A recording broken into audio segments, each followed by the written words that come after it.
So when you stay in proximity of vibration that matches the vibration of your source, of your own inner being, your vibration, the vibration of your being, learns the vibration for a little bit. It's like the power of influence of that vibration causes the rest of your vibration in your being just to learn it for a little bit. Now, you can forget it when you walk out the door and focus in other places. But while we're presenting it and while you're listening, the vibration of you is likely to learn the vibration of your own inner being, which means you're going to feel clearer than you usually do. Things are going to make more sense to you than they usually do. You're going to begin to feel a clarity and an exhilaration because things that you've been wondering about will become clear to you. And that's such a nice thing. And when you do enough of that, when you do enough of focusing in the direction that your inner being is focused, before long, you have reminded all of the vibrational beingness of your physicalness to resonate and vibrate substantially and chronically, mostly there. And then your point of attraction shifts. It's like a lever tipping. It's like almost all of a sudden things that haven't been working begin to work, and things that you didn't know you begin to know. Life just gets better once you make that vibrational shift. And you can do it with us here today. Many of you have already done it.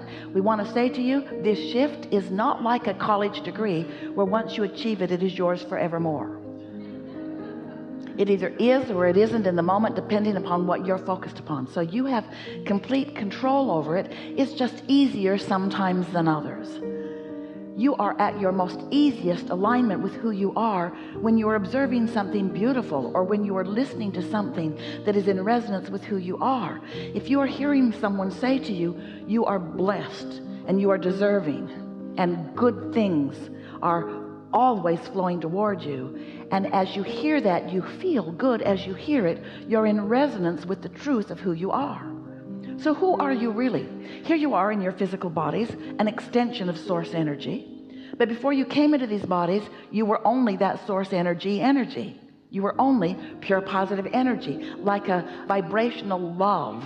There was no resistance. There was no pushing back. There was no doubting. There was no hating. There was only love and enthusiasm about motion forward. And with that enthusiasm, you presented a part of that energy forward into that which is you. So here you stand in this physical body in relationship to this larger non-physical body that is really you, and those two beingnesses of you are everything, because your relationship with who you are and who you came from, but not who you came from, not who you left, who you are an extension of, and who is forward with you here and now. Your relationship between that energy is what equals your guidance system. It's what equals your emotions. Here you are out here in the physical world, and when you are visiting with someone and you are loving them, not because they're lovable, but because you are a lover. So you are loving them. You are finding their positive aspects. It's so easy for you to do. You are in perfect concert with the whole of who you are. There's no separation between you, and you are in your greatest power. That's when you are in your strongest point of attraction. So here you are in your physical body, sifting and sorting through life, knowing what you don't want, knowing what you do want. And when you know what you don't want, clarification about what you do want shoots out of you vibrationally and presents itself in vibrational form. Now, it's hard for you maybe to hear that or to know it or to understand it, but we want you to know that happens, and your inner being receives your rocket of desire, your vibrational request, and focuses upon it without contradiction. And then law of attraction begins responding to that focal point that your life gave birth to, that your inner being is tending for you while you catch up with it. And there is always a catching up time, because when you know what you don't want and you give birth to what you do want, usually your awareness of what you don't want is still dominant. And usually you're still talking about it. Did you see what happened? Did you hear what they said? Did you see how wrong that was? Blah, blah, blah, blah, blah, blah, blah, blah. Meanwhile, your inner being's over here not paying any attention to your discord, only focused upon what you ask for and holding it in perfect vibrational source energy light, where it is becoming, it is gestating, it is getting ready for you to be ready. The question that we want to put to you here today over and over and over again is the question of your lifetime is, since my life is causing me to always give birth to new, am I up to speed with the new that my life has given birth to? And the answer for most humans is no, not now. The answer for most is not yet. The answer for most is not ever, till I croak. Because I'm so fixated on what has already manifested that I as a human don't seem to have the ability to focus into the new that is in the process of becoming, because I'm so in love with seeing and hearing and smelling and tasting and touching and comparing and chatting and talking and blogging and talking with others about it, trying to get everybody to focus with me upon what is.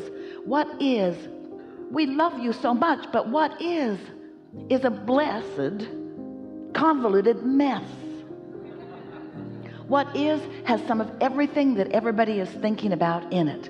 And if you are just all willy-nilly, without any consideration, without using your true guidance system, if you're just evaluating by focusing and observing and comparing and defending and justifying and holding your stance about what's right. Esther was watching something political the other day, and she said to us, we're watching with her. We see it differently than she sees it, but we're watching with her because we like the insights that come to her. She said, so here are two very reasonable bodies of people. Two. There are many more, but let's say two. You might know who they are. Two. And each of them has talent and ability, and each of them has desire. But in their current partisan position, they don't have the ability to reason. They don't have the ability to expand into the new idea.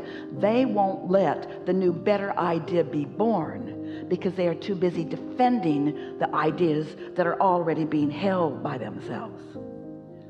So their anger with each other, they think it's because the other one is in their way. Their anger is that they are not letting themselves move toward what they want. And the thing that is quite ironic about it is that over there in their vortex, in their vibrational reality, is much the same thing. They want the same things. They just don't want to do it the way the other one wants them to do it. Now, why would that be? Why would that be? How do you get competitive and defensive? Aren't you eager to just let well-being rain down? And do you know that it is raining down?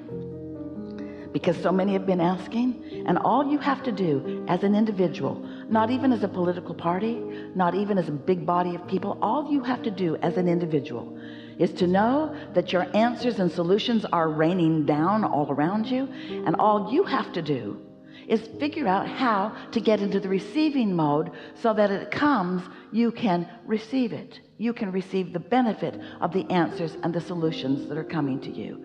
And that's what reasoning is.